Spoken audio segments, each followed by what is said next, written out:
So for my second video, I've decided to tell my story about MS, multiple sclerosis for you that don't know. So this one day I went out for dinner with my mom. I think she just came back from a vacation, so we went out to this place that we've been to before, and basically she says to me, "What are you having?" I was like, well, I know what I want because we've been here 100 times, not because I can read the menu. And she's like, what are you talking about? And I said, well, I can't see. I can't really see what I'm reading. It's all blurry. I have no idea what's going on. And I've always had 20/20 vision, so this was just not normal for me. So We're going to the hospital. I get to the hospital and the doctor has me look at one of those signs that they put on the doors with, you know, the big letter.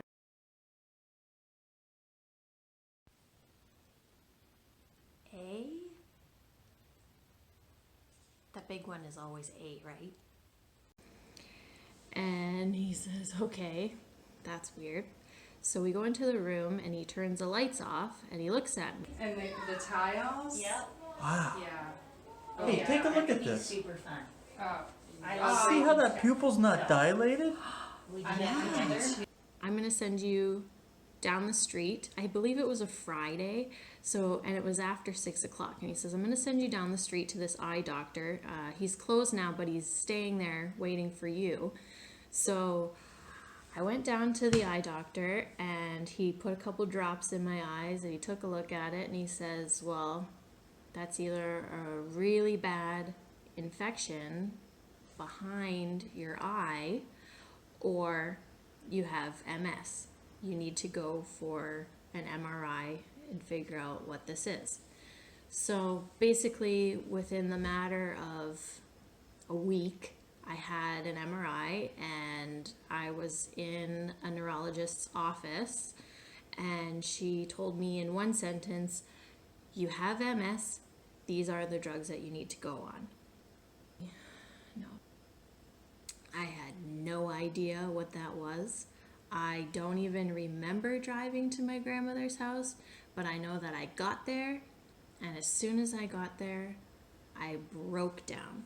I was supposed to go to work that day, but hell no, I was not going in work. So I got in the house and I basically thought that it was like cancer and I was just gonna die and that was it.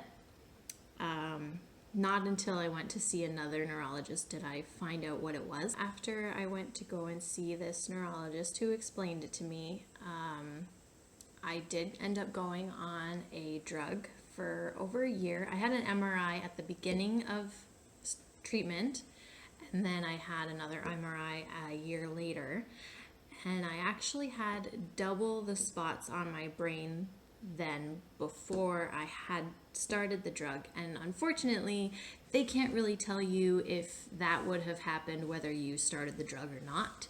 So we can't exactly blame this drug, but ever since then, I haven't had any faith in medicine and I haven't gone back on anything. And that's what I'm choosing for right now until I hear of something else that I believe in. Then maybe I'll try that again, because giving myself a needle every single night and crying myself to sleep most of those nights for a year was torture. I don't know why. After seeing what happened after that year, why? I was diagnosed in 2010. It is now 2019. So 9 years later, I am drug-free. I do not take anything for my MS.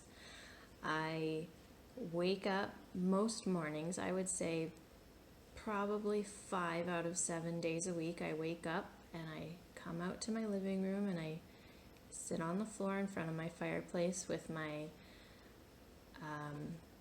diffuser on and I meditate for probably only 5 minutes because I'm still kind of getting back into it.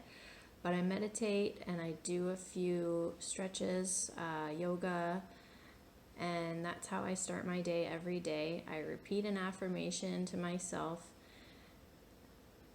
And it seems to help me get my day going because I could choose to live like a person with a disease, or I could choose to live like a normal person. And I think that's the goal. You just want to be a normal person. Don't forget to subscribe to my YouTube channel. See more of this cute little thing.